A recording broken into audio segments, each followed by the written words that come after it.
European Jew gets a windfall.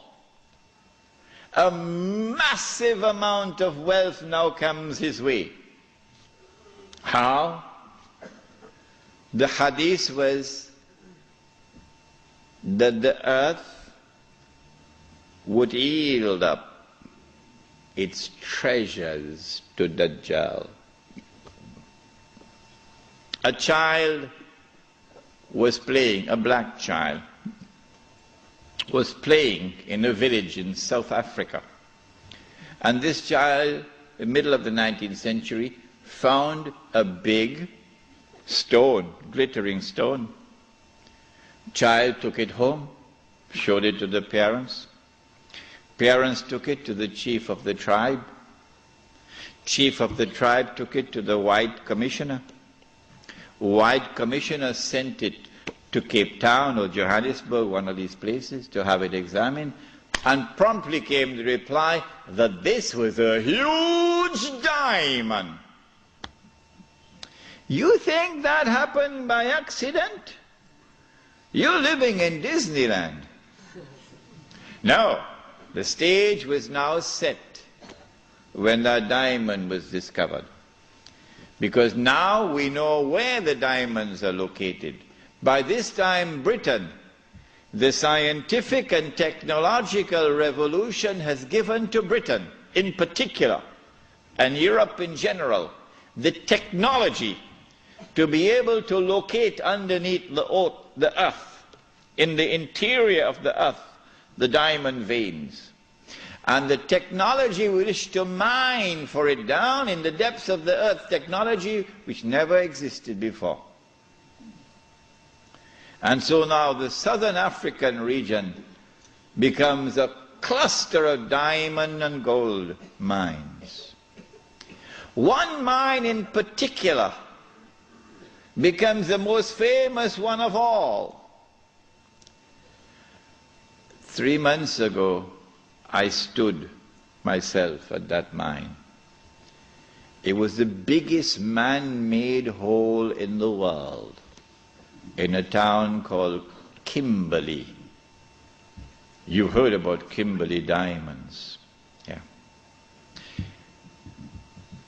When the diamonds were discovered at Kimberley and in the surrounding areas, it was the biggest discovery of diamonds in history. And I would suggest to you who are young and who have a thirst for knowledge, go study this part of history, because tonight we have limited time. What the Jews did, using an Englishman who was not a Jew, Cecil John Rhodes, using him as a front man. They always use a front man. But they stood behind him. And they were able to manipulate the situation and gain control of the diamonds. The De Beers Consolidated Diamond Company emerged and taking control of the diamonds. And the Rothschild family in Europe finances now the mining operations. And the bulk of the wealth which now emerges out of South Africa land up in the hands of the Jews. In 1914, the Kimberley mine was closed down because it had yielded all that it could yield.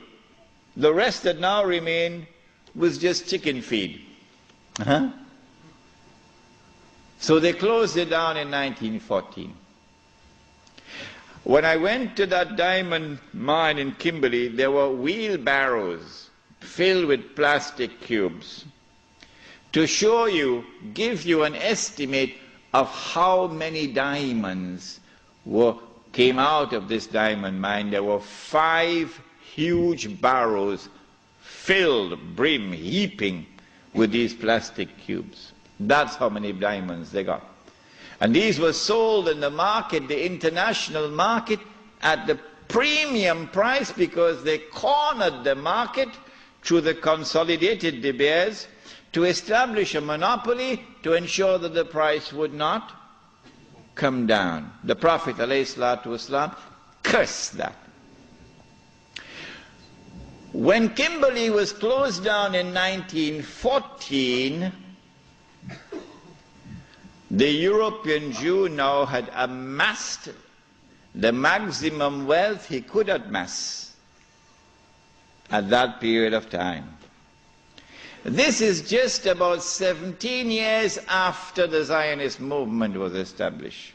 Within these 17 years, Dajjal had struck and had delivered to the European Jew this massive windfall of wealth.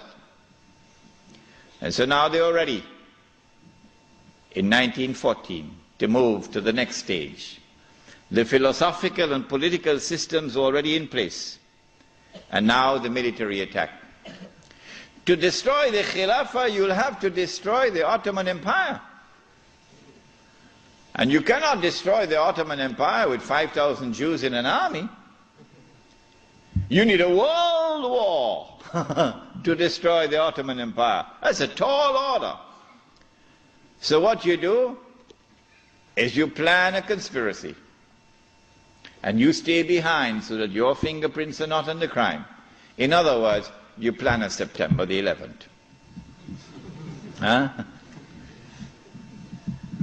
The attack took place in the summer of 1914 when the Grand Duke Franz Ferdinand was assassinated in Sarajevo. In the summer of 1914 there were 6 major powers in Europe. And there was one dark horse across the Atlantic. No one knew how fast it could run because it had never run in a race so far. One dark horse across the Atlantic. And 6 major powers in Europe. They were number 1, Russia, France, Britain, Germany, Austria-Hungary, that's 5. What's number 6? Turkey. Ottoman Islamic Empire. Ain't no Turkey as yet. Ottoman Islamic Empire. These are the 6 major powers. How can you bring about a world war which will result in the dismantling of the Ottoman Islamic Empire? You've got to do some good planning to do this one. When they attacked and assassinated the Grand Duke Franz Ferdinand, they left footprints which led to Russia. As on September 11, they left footprints which led to Al-Qaeda and Saudi Arabia. Huh? The reason why, I forgot to mention this last night, the reason why they put so many Saudis on board the aeroplanes. You remember I told you about the Saudi who went to his government? He says, listen, I've heard in the newspapers and on CNN that I'm dead.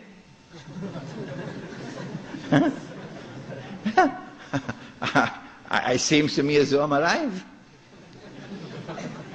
What they'd done was to hijack his identity and put it on board the plane. I forgot to mention to you last night why they had put so many Saudis.